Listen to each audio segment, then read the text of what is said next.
السلام علیکم ورحمۃ اللہ وبرکاتہ۔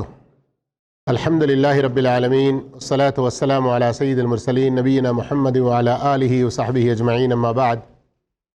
محترم معزز ساتھیو، اسلامی حقوق و آداب کا یہ سلسلہ رمضان 1446 ہجری کے اس مبارک موقع پر ہم نے شروع کیا، تو آج 7واں سبق شروع کرنے جا رہے ہیں۔ اور جیسے ہم نے اس سے پہلے بھی بتایا ہے کہ اس کتاب کے دو امتحانات ہیں۔ ایک تو امتحان آخر میں ہوگا 26-27 رمضان کو، اور جس کے لکھنے والوں میں سے کامیاب جو ہوں گے ان کے لیے انعامات مکتب کی طرف سے ہوں گے۔ اس کے علاوہ آن لائن اس کا مسابقہ رکھا گیا ہے۔ ہر سبق میں سے 5 سوالات بھیجے جاتے رہیں گے۔ اب تک 4 سبق کے سوالات بھیجے جا چکے ہیں۔ اگر آپ میں سے کسی کو نہیں پہنچے ہیں تو وہ ہمارے واٹس ایپ نمبر پر رابطہ کر سکتے ہیں، جو نمبر یہاں آپ کو نظر آ رہا ہے۔ اور یہ مسابقہ، یہ کوئز کمپٹیشن ہمارے علم کو بڑھانے کا ایک ذریعہ ہے۔ جب بھی ہم کوئی ایک کوئز بھیجتے ہیں تو اس کے ساتھ اس کی PDF کی لنک اور YouTube لنک بھی بھیج رہے ہیں، تاکہ آپ کو اگر ان سوالات کو پڑھنے کے بعد کوئی جواب سمجھ میں نہ آئے، آپ پھر ایک مرتبہ YouTube سے سن لیں سبق کو، یا کتاب سے پڑھ لیں۔ اور سوالات کتاب کی بنیاد پر دیے گئے ہیں، اس لیے کتاب پڑھنے میں آپ کے لیے آسانی ہوگی، اور اس طرح سے آپ کا علم بڑھے گا۔ اللہ تعالی ہم کو اپنے علم بڑھانے اور اپنے نیک عمل میں آگے بڑھنے کے لیے ہر اچھے جائز وسیلے کو اختیار کرنے کی توفیق عطا فرمائے۔ آج کا جو 7واں سبق ہے وہ ہے رسول اللہ صلی اللہ علیہ وسلم کا ادب۔ ایک مسلمان دل کی گہرائی سے یہ شعور رکھتا ہے، یہ محسوس کرتا ہے کہ نبی کریم صلی اللہ علیہ وسلم کا پورا مکمل طور پر ادب کا ملحوظ رکھنا فرض ہے۔ جی ہاں، آپ صلی اللہ علیہ وسلم کا ادب و احترام یہ ہمارے ایمان کا حصہ ہے۔ اور کیوں آپ کا ادب و احترام ہمیں بجا لانا چاہیے، اس کے کچھ اسباب اور اس کے کچھ دلائل ذکر کر رہے ہیں، ذرا غور فرمائیے۔ سورہ حجرات کی پہلی آیت ہے، یا ایھا الذین آمنوا لا تقدموا بین یدی اللہ ورسولہ۔ اے ایمان والو، اللہ اور اس کے رسول کے آگے نہ بڑھو۔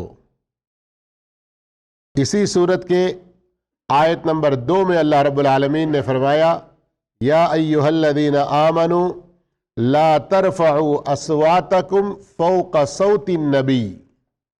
اے ایمان والو، اپنی آوازیں نبی کی آواز سے اوپر نہ کرو، نبی کی آواز سے اونچی ہونے نہ دو۔ وَلَا تَجْهَرُوا لَهُ بِالْقَوْلِ كَجَهْرِ بَعْضِكُمْ لِبَعْضٍ۔ اور نہ اونچی آواز سے ان سے بات کرو جیسے آپس میں ایک دوسرے سے کرتے ہو۔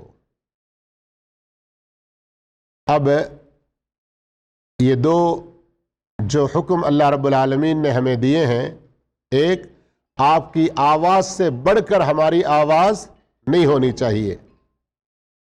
اور ہم آپس میں بات کرتے وقت کبھی کبھی آواز اونچی کر دیتے ہیں، زور سے بول دیتے ہیں، یا ابے سنتا نہیں، کتنی بار بولا۔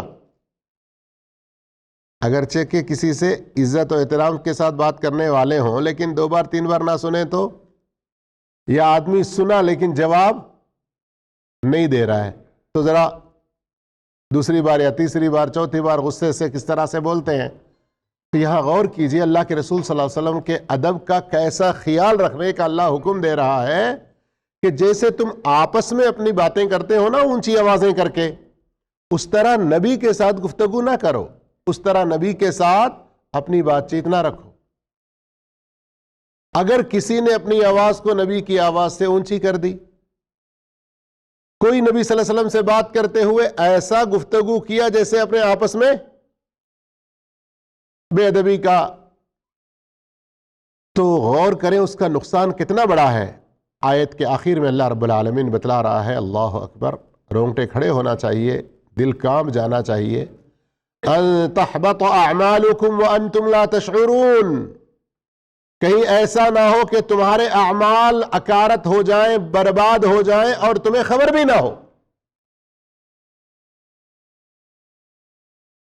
دیکھیے اپنے کاروبار میں نقصان کہاں سے ہو رہا ہے انسان کو سمجھ میں آئے تو کچھ اس کا حل نکال لیتا ہے، لیکن جب سال کے آخر میں حساب و کتاب کے لیے بیٹھے ہیں، نقصان تو نظر آ رہا ہے، کہاں سے ہوا سمجھ میں؟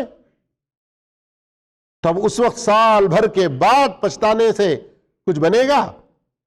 جب ہم اللہ کے پاس اپنے اعمال کا، نیک اعمال کا بدلہ لینے جائیں گے، تو اب یہاں غور کریں، جو نیک اعمال آپ نے کیے ہیں نبی کے ساتھ بے ادبی کے نتیجے میں، وہ تمہاری نیکیاں کیا ہو جائیں گی؟ برباد ہو جائیں گی۔ تو اس سے اندازہ لگائیں کہ نبی کریم صلی اللہ علیہ وسلم کے ساتھ ادب و احترام کے ساتھ، آپ صلی اللہ علیہ وسلم کے ادب و احترام کا لحاظ رکھنا ہمارے اوپر کس قدر ضروری ہے۔ آپ سوچ رہے ہوں گے کہ اب تو اللہ کے رسول صلی اللہ علیہ وسلم ہمارے سامنے نہیں ہے، تو کیسے آپ کے ادب و احترام کا لحاظ رکھا جائے؟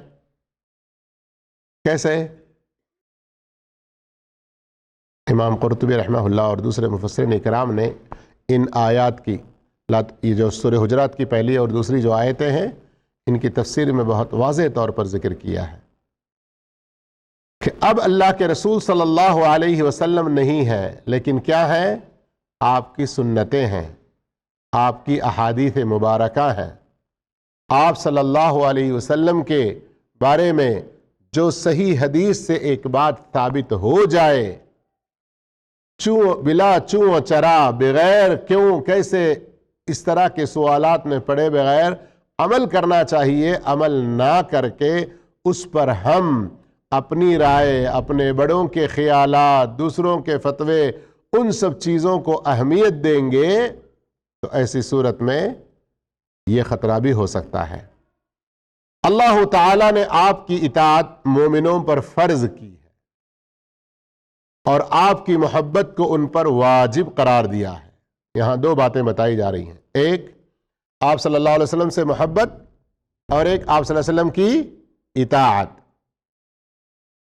اب اس کی دلیل میں بہت ساری آیتیں ہیں۔ سورہ محمد کی آیت نمبر 33 یہاں پیش کر رہے ہیں کہ یا ایھا الذین آمنوا اطیعوا اللہ واطیعوا الرسول ولا تبطلوا اعمالکم، اے ایمان والو اللہ کی اطاعت کرو اور رسول کی فرما برداری کرو اور اپنے اعمال کو برباد نہ کرو۔ اب یہاں پر بھی غور کریں، اطاعت کا حکم دیتے ہوئے اعمال کو برباد ہونے سے بچا لینے کے لیے اللہ تنبیہ کر رہا ہے۔ کیا مطلب؟ اطاعت میں جتنی کوتاہی تم کرو گے اتنے تمہارے اعمال برباد ہو جائیں گے۔ نہیں سمجھ میں آیا؟ اردو الفاظ سمجھ میں آئے، مفہوم اور بات نہیں سمجھ میں آئی ہے نا؟ ہماری زندگی میں خصوصی طور پر جو عبادات ہیں، خصوصی طور پر عبادات اور دوسری چیزیں جس میں رسول اللہ صلی اللہ علیہ وسلم کا ایک طریقہ ثابت ہمیں مل گیا، اب اگر ہم وہاں اللہ کے رسول صلی اللہ علیہ وسلم کی تابعداری مکمل طور پر نہ کریں، دیکھنے کو وہ بھلا نیک عمل ہے، مثال کے طور پر نمازی ہوگی یا روزائی ہوگا یا کچھ اور نیک عمل، لیکن اس کا جو ثواب ملنا ہے وہ نہیں ملے گا۔ اسی لیے عام طور پر علماء کیا کہتے ہیں، کسی بھی عمل کے قبول ہونے کے بارے میں دو شرطیں ہیں، ایک شرط اخلاص ہے اور دوسری شرط اتباع کی ہے۔ کیا مطلب؟ جو کام آپ کر رہے ہیں بظاہر وہ نیکی کا ہے، لیکن اللہ کی رضا کے لیے نہیں کر رہے ہیں، دنیا کے کسی فائدے کے لیے، تو اللہ کے پاس آپ کو اس نیکی کا ثواب ملے گا؟ نہیں ملے گا۔ تو ایسا ہی یہاں اطاعت کی بات ہے اللہ کے رسول کی، کہ اگر آپ نے ایک نیک کام کیا اور اللہ کے رسول صلی اللہ علیہ وسلم سے باقاعدہ اس عمل کے بارے میں ثابت ہے ایک اچھا طریقہ، آپ نے اس کی پیروی کے بجائے کچھ اور کیا تو دیکھنے کے تو آپ نے نیک عمل کیا لیکن وہ اللہ کی بارگاہ میں قبول نہیں ہوگا، یہی مطلب ہے کہ برباد ہو جائے گا۔ اور اسی طرح سورۃ الحشر آیت نمبر 7 میں اللہ نے فرمایا وَمَا آتَاكُمُ الرَّسُولُ فَخُذُوهُ وَمَا نَهَاكُمْ عَنْهُ فَانْتَهُوا، اور تمہیں جو کچھ رسول دے لے لو اور جس سے روکے رک جاؤ۔ یہ آیتیں اس بات کی بھی بہت واضح دلیل ہے کہ آج کل کچھ لوگ ہمیں قرآن کافی ہے، حدیث کی ضرورت نہیں ہے کر کے حدیثوں کا انکار کرتے ہیں، تو وہ لوگ قرآن کو بھی انکار کر رہے ہیں۔ کیوں؟ قرآن کہہ رہا ہے کہ اللہ کے رسول جو دیں لے لو، اور یہ لوگ حدیث کا انکار کرتے ہیں، تو کیسے قرآن کو ماننے والے بنیں گے؟ اب اللہ کے رسول سے محبت بھی کیا ہے؟ واجب ہے اور فرض ہے۔ تو اس کی دلیل سورہ آل عمران آیت نمبر 31، قُلْ إِن كُنتُمْ تُحِبُّونَ اللَّهَ فَاتَّبِعُونِي يُحْبِبْكُمُ اللَّهُ وَيَغْفِرْ لَكُمْ ذُنُوبَكُمْ۔ کہہ دیجئے اگر تم اللہ تعالی سے محبت رکھتے ہو تو میری تابعداری کرو، میری اتباع کرو، میری اطاعت کرو، میرے طریقے پر چلو۔ دیکھیے، اللہ کی محبت پانے کے لیے، اللہ رب العالمین سے اپنا تعلق اچھا رکھنے کے لیے کس کی اتباع ضروری ہے؟ اور اللہ کے رسول صلی اللہ علیہ وسلم کی اتباع کے نتیجے میں اللہ تم سے محبت کرے گا۔ وَيَغْفِرْ لَكُمْ، يُحْبِبْكُمُ اللہ، اللہ تم سے محبت کرے گا، وَيَغْفِرْ لَكُمْ ذُنُوبَكُمْ، اور تمہارے گناہ معاف کر دے گا۔ اللہ کے رسول صلی اللہ علیہ وسلم کی محبت واجب و فرض ہے۔ اس کی ایک اور دلیل صحیح بخاری اور مسلم سے ہے، لا يؤمن احدكم حتى اكون احب اليه من ولده ووالده والناس اجمعین۔ واللہ یہ حدیث ہم سب کے لیے بہت بڑا امتحان ہے، لیکن ہم سمجھتے نہیں ہیں اللہ کے رسول صلی اللہ علیہ وسلم کی محبت کس قدر ہمارے اوپر واجب ہے، اس چیز کو ہم سمجھنے کی کوشش نہیں کرتے۔ اس ذات کی قسم جس کے ہاتھ میں میری جان ہے، آگے عربی کے اندر وہ الفاظ چھوٹ گئے ہیں، والذی نفسی بیدی، اس ذات کی قسم جس کے ہاتھ میں میری جان ہے۔ اب دیکھیں اللہ کے رسول بغیر قسم کے بھی کہیں تو بات مانی جائے گی نا، لیکن جب آپ قسم سے کہہ رہے ہو تو اس کی اہمیت اور بڑھ جاتی ہے۔ کیا فرما رہے ہیں؟ تم میں سے کوئی بھی مومن نہیں ہو سکتا جب تک کہ میں اس کے نزدیک اس کی اولاد، ماں باپ اور تمام لوگوں سے زیادہ محبوب نہ ہو جاؤں۔ آپ اللہ سے زیادہ محبت کرتے ہیں، اللہ کے رسول سے زیادہ محبت کرتے ہیں، یا اپنے بچوں سے، اپنے ماں باپ سے، بیوی سے اور دنیا کے دوسرے لوگوں سے؟ آپ خود اپنا امتحان لے لیں، آپ خود اپنا امتحان لے لیں۔ بیوی بچوں وغیرہ سے پہلے خود ہمارا اپنا نفس بھی ہے نا، ہم اللہ کے رسول سے زیادہ محبت رکھتے ہیں یا اپنے نفس سے زیادہ محبت رکھتے ہیں؟ اذان جب نماز کی ہو رہی ہو اور بستر چھوڑنا پڑے تب جائزہ لے لیجئے، امتحان لے لیجئے۔ اشہد ان محمد رسول اللہ کی آواز آتی ہے، حی علی الصلاۃ کی آواز آتی ہے، حی علی الفلاح کی آواز آتی ہے۔ اگر آپ اللہ کے رسول سے سچی محبت رکھنے والے ہیں، کل قیامت کے دن اللہ کے رسول صلی اللہ علیہ وسلم سے حوض کوثر کا پانی پینا چاہتے ہیں، اللہ کے رسول صلی اللہ علیہ وسلم کی صحبت جنت میں پانا چاہتے ہیں، تو نماز کی پابندی کرنی پڑے گی نہیں پڑے گی؟ اب آپ اپنے نفس کو آرام دینا چاہتے ہیں نماز کو چھوڑ کر، تو یہ سچی محبت نہیں ہے اللہ کی، اللہ کے رسول کی۔ اللہ اور اس کے رسول کی سچی محبت نہیں ہے۔ یہاں آپ دیکھ رہے ہوں گے کہ بخاری کا نام پہلے آنا تھا، مسلم بعد میں آنا تھا، تو یہاں اگر کسی ہماری کتابوں میں خاص کر اس طرح سے دیکھتے ہیں آپ کہ مسلم پہلے ہے یا ترمذی پہلے ہے بعد میں بخاری وغیرہ، تو یہاں یہ سمجھنے کی ضرورت ہے کہ یہ الفاظ جو حدیث کے آپ پڑھ رہے ہیں وہ صحیح مسلم شریف کے ہیں، صحیح بخاری میں یہ مفہوم ہے، الفاظ تھوڑے سے الگ ہیں۔ اب سوال یہ ہوتا ہے کہ آپ صلی اللہ علیہ وسلم کے ساتھ ادب و احترام کیسے ہوگا، کیوں کر ہوگا؟ تو آئیے اس کا جواب کچھ منٹوں میں دے کر آج کا درس ختم کرتے ہیں۔ آپ صلی اللہ علیہ وسلم کی اطاعت کے ذریعے آپ کی اطاعت کریں گے تو گویا آپ ادب و احترام کو ملحوظ رکھ رہے ہیں۔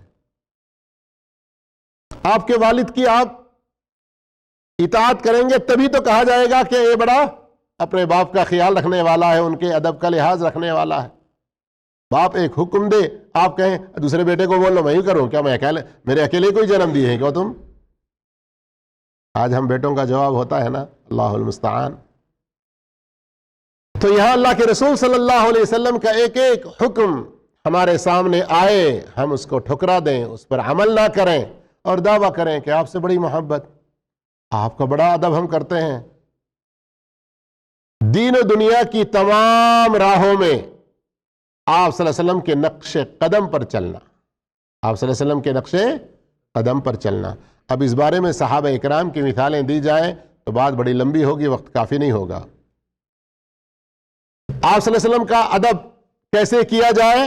آپ صلی اللہ علیہ وسلم کی محبت، آپ کی توقیر، آپ کی تعظیم پر کسی مخلوق کی محبت، توقیر اور تعظیم کو مقدم نہ کرے، چاہے وہ کوئی بھی ہو، چاہے وہ کوئی بھی ہو، کوئی کتنا بڑا اللہ کا ولی، کوئی کتنا بڑا امام، کوئی کتنا بڑا پیر، کوئی کتنا بڑا مرشد، کوئی کتنا بڑا بزرگ، اللہ کے رسول صلی اللہ علیہ وسلم کے بعد ہیں وہ سب کچھ۔ نمبر 3، یہ بھی ہمارے لیے امتحان ہے، توجہ سے سنیے۔ جن سے آپ صلی اللہ علیہ وسلم کو دوستی ہے، محبت ہے، ان سے ہم بھی محبت کریں اور ان سے دوستی رکھیں۔ اور بالخصوص ان حضرات کے لیے یہ عبارت بہت بڑی آزمائش ہے جو صحابہ کو گالی دیتے ہیں۔ اللہ کے رسول صلی اللہ علیہ وسلم صحابہ سے محبت کرتے تھے نا، اب آپ اگر اللہ کے رسول سے محبت کرتے ہیں تو پھر صحابہ سے محبت کیجئے۔ جن سے آپ صلی اللہ علیہ وسلم کو دشمنی ہے، نفرت ہے، ان سے آپ بھی دشمنی رکھیں، ان سے نفرت کریں۔ ناچنے گانے والوں کو اللہ کے رسول پسند کرتے تھے، اب آپ کے موبائل میں اگر یہ سب کچھ بھرے ہوئے ہیں تو آپ اللہ کے رسول سے کتنی محبت کر رہے ہیں، یہ خود آپ اپنا جائزہ لیجئے۔ جو آپ صلی اللہ علیہ وسلم کو پسند تھا اس سے راضی اور خوش رہیں، اور جس سے آپ ناراض تھے اس سے آپ ہم بھی ناراض اور ناخوش رہیں۔ اسی طرح آپ صلی اللہ علیہ وسلم کا ذکر جب بھی ہو تو عزت و توقیر کے ساتھ آپ صلی اللہ علیہ عزت و توقیر کے ساتھ آپ کا ذکر کریں، اور آپ کے ذکر کے ساتھ، آپ کے نام کے ساتھ کیا کہیں؟ صلی اللہ علیہ وسلم۔ درود و سلام آپ پر پڑھیں۔ ہفتے بھر کے 7 دنوں میں سب سے زیادہ آپ پر درود پڑھنے کا حکم جو آپ نے دیا کس دن؟ جمعہ کے دن۔ اس کا خاص اہتمام کریں۔ دین و دنیا کی جو بات بھی آپ صلی اللہ علیہ وسلم نے بتائی اس کی تصدیق کرے، اس کو سچا مانے۔ اب ہمارے کچھ لوگ ہیں ماڈرن، اپنے آپ کو بعض دنیاوی تعلیموں میں بڑے ماہر سمجھتے ہیں، کبھی کیا کہتے ہیں، نہیں اللہ کے رسول صلی اللہ علیہ وسلم کی بات ہی کیا ہے، نرالی ہے، آپ کی باتیں سب ٹھیک ہیں، لیکن یہ جو ہے نا ذرا آج کے زمانے کے حساب سے تھوڑا بس وہ بات جملہ پورا نہ کر کے بھی اپنی بے ایمانی کا، اپنی کمزوری کا وہاں ثبوت دیتے ہیں۔ یہ کوئی معمولی بات نہیں ہے، بہت خطرے کی بات ہے، بہت بڑی خطرے کی بات ہے۔ اللہ کے رسول صلی اللہ علیہ وسلم کی کوئی بات ثابت ہوئی قرآن سے، صحیح حدیث سے، اب اس میں ہمیں شک کرنے کی کوئی گنجائش نہیں ہے۔ ایسے ہی شک کی بیماری میں پڑھ کر لوگ گمراہ ہو جاتے ہیں۔ ہماری عقل میں نہیں آیا تو اپنی عقل کو تھوڑا سا دبا کے رکھیں، اہل علم سے، جو پختہ گہرا علم رکھنے والے، ان سے رابطہ کر کے اپنا حل نکالیں۔ لیکن سوشل میڈیا پر جو ملا ان سے اپنے ان غلط خیالات کا اظہار کرنا، یہ آپ صلی اللہ علیہ وسلم کی بات کی تصدیق کے خلاف ہے۔ دنیا و آخرت کی جو غیب کی خبریں آپ صلی اللہ علیہ وسلم نے دیں ان کو سچ مانیں۔ دجال آئے گا، اس کا پہلا دن 1 سال کی طرح ہوگا. کیسے ہوگا اب ہم کو اس کا نہیں پتا ہے. صحابہ نے پوچھا بھی کہ اس کا پہلا دن 1 سال کے برابر ہوگا تو ہم نمازیں کیسے پڑھیں؟ فرمایا قدروا. اب کیسے؟ جب وہ وقت آئے گا جو علم والے ہوں گے اللہ رب العالمین ان کے ذریعے اس مسئلے کو سمجھا دے گا.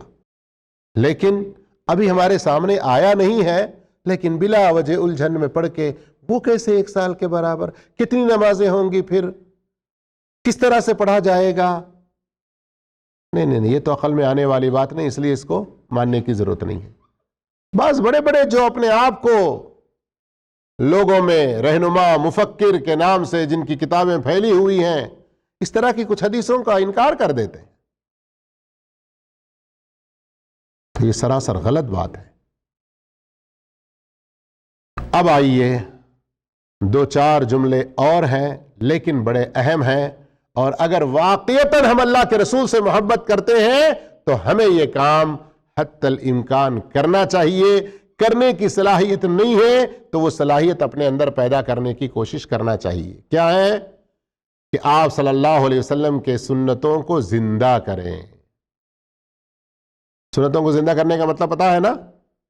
جہاں لوگ جن سنتوں کو بھولے ہوئے ہیں، آپ دیکھتے رہتے ہیں کیا سنت کی خلاف ورزی ہو رہی؟ دہنے ہاتھ سے پینا چاہیے. لوگ یہ پھینکنے والے ڈبے کو بھی کیا کہتے ہیں؟ ارے نہیں وہ صاحب یہ ہاتھ میں کھانا لگا ہے، اس کو کیسے پکڑ کے پئیں؟ اگر آپ کا اپنا کانچ کا گلاس، سٹیل کا گلاس دھو بھی سکتے ہیں، لیکن آپ نبی کی سنت کو زندہ رکھیں، زندہ کریں، عام کریں، اور آپ صلی اللہ علیہ وسلم کی شریعت کو پھیلائیں، آپ کی دین کو پھیلائیں، اور آپ صلی اللہ علیہ وسلم کے دین کی دعوت غیروں تک پہنچائیں، اور آپ صلی اللہ علیہ وسلم کی وصیتوں کو پورا کریں. یہ سب آپ صلی اللہ علیہ وسلم کے ادب و احترام کے تقاضے ہیں جن کا ہمیں خیال کرنا چاہیے. اللہ مجھے آپ کو سب کو نیک توفیق عطا فرمائے. وآخر دعوانا الحمد للہ رب العالمین. والسلام علیکم ورحمۃ اللہ وبرکاتہ.